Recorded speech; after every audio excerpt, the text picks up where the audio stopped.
Okay, in Chapter 6, we're going to take a look at both the emotional and the social developmental issues that are happening in the infancy and toddlerhood years.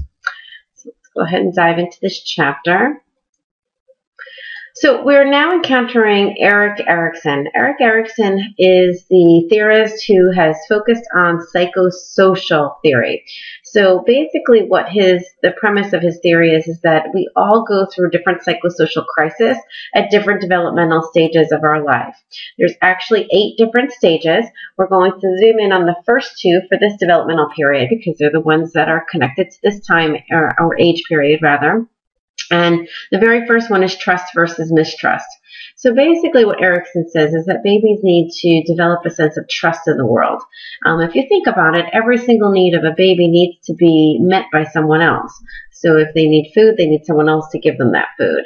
If they need their diaper change, if they need to be cuddled, all those things, they need someone else to figure out what they need because they can't yet even ask for those needs to be met without, just crying and hopefully somebody, attending to them.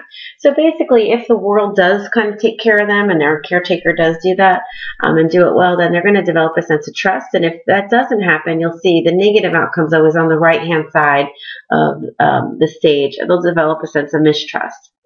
The second stage is autonomy versus shame and doubt. And this happens more in the toddler years. And basically what happens here is that now children are starting to do for themselves to some extent.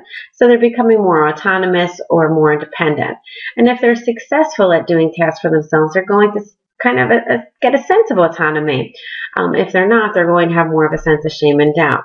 So for example, if you are a parent and you have a toddler who's trying to do something for themselves, maybe put their own shoes on, their own coat on, maybe buckle up in the car, whatever it might be, if you're going to do it for them and not let them try to develop that skill set themselves, that's going to not promote autonomy. So if you want to promote the positive outcome here, you want to give them the opportunity to do some of those tasks successfully. Now, clearly we have some tools out there, and actually one of the tools I'm going to mention kind of fits in more with Vygotsky's theory, and we'll be talking a lot about Vygotsky. He's the sociocultural theorist. If you think about putting your shoes on, for instance, one of the things that little kids have is Velcro on their shoes instead of shoelaces, which makes a lot of sense because their fine motor skills are not that well developed yet. So by giving them the Velcro, it makes it much easier. And that would be considered a type of scaffolding under Vygotsky's theory. So we'll talk a little bit more about Vygotsky in a little while. In this chapter, your author also talks about baby emotions, and the truth of the matter is babies do have pretty much all the same emotions that you and I have as adults. Now, their happiness stems from much more simplistic things as a young, infant. And actually, there's kind of an interesting thing here called the social smile that doesn't usually happen until about 6 to 10 weeks. This is one of the kinds of pieces of information that you might learn in lifespan that you don't necessarily need to broadcast out to all new moms.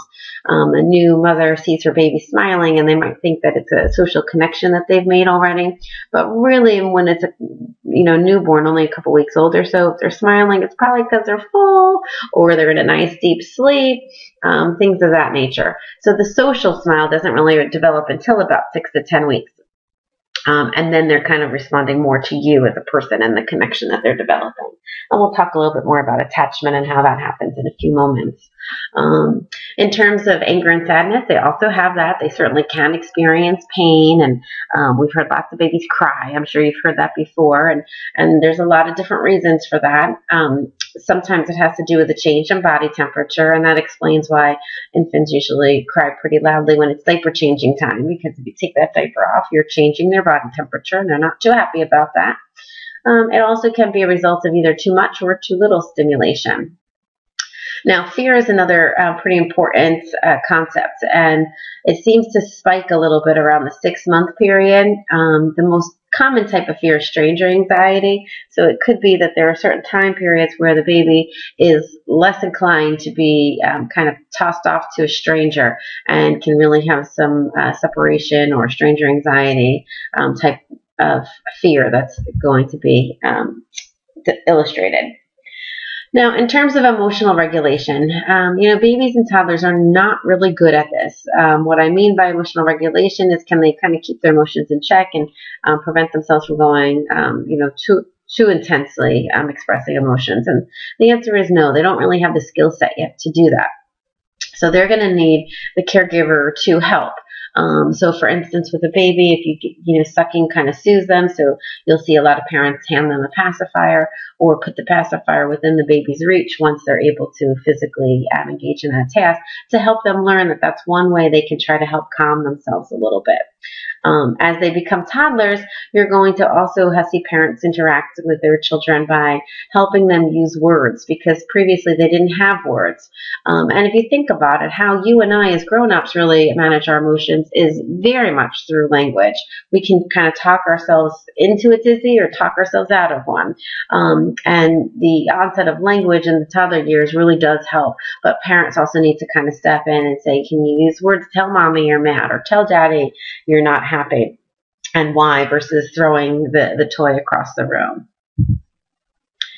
All right, in terms of temperament, there are some babies who are just got an easy temperament. They kind of go with the flow. It doesn't really matter. They're going to adjust to change pretty easy.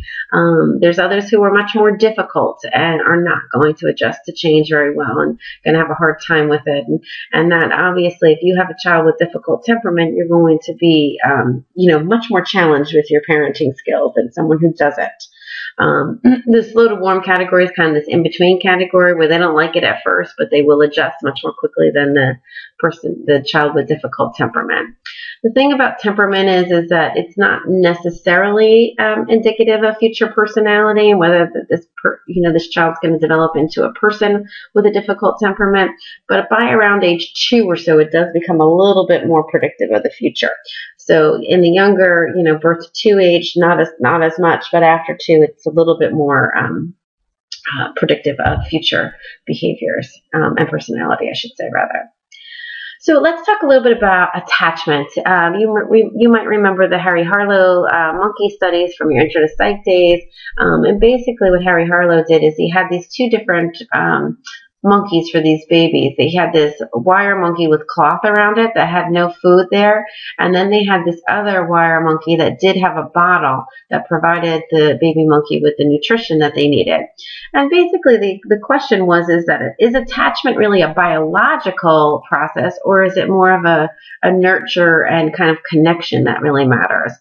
And if it was a biological process, then the baby monkey would be hanging out with this mom here, because this mom has all of the nutrients that they need, and this one doesn't have any at all. However, what they found was that the monkeys really wanted to be close to this one. So that comfort, nurture, piece to attachment is a really, really strong component. And it goes above and beyond just the biological needs being met. So let's take a look at how attachment happens. In the beginning, it's really a pre-attachment stage. Remember, I told you the social smile doesn't really happen until about 6 weeks or so. It begins with smiling and gazing. Those are certainly the precursors to developing that attachment. And then around that 6-week mark, and this goes until about 6 or 9 months, this is when attachment really kind of begins. Trust starts to develop, and they start to react to the grown-ups or their caretakers differently than other strangers. So you can start to see a little bit of a preference there for mom and dad or grandma, grandpa, whoever the caretaker might be. By 6 to 9 months, this isn't just a little bit of a preference. Now it's a pretty strong preference. They really, really don't want to be separated from their primary caretaker.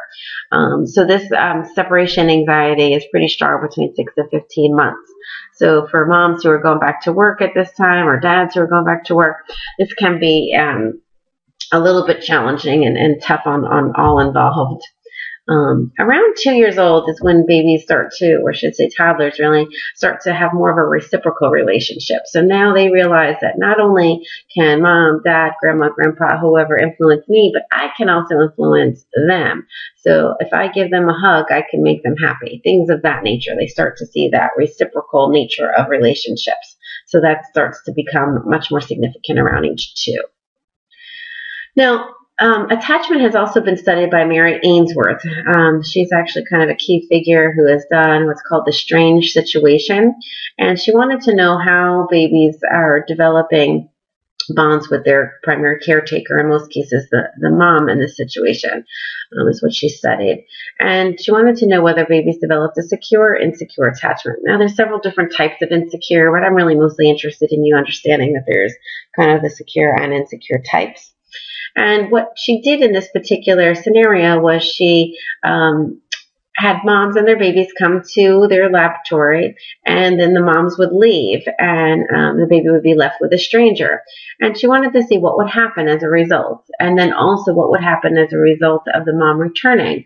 And basically, the secure type of attachment here was illustrated by the baby not being so happy when mom left, but then being pretty happy when she came back.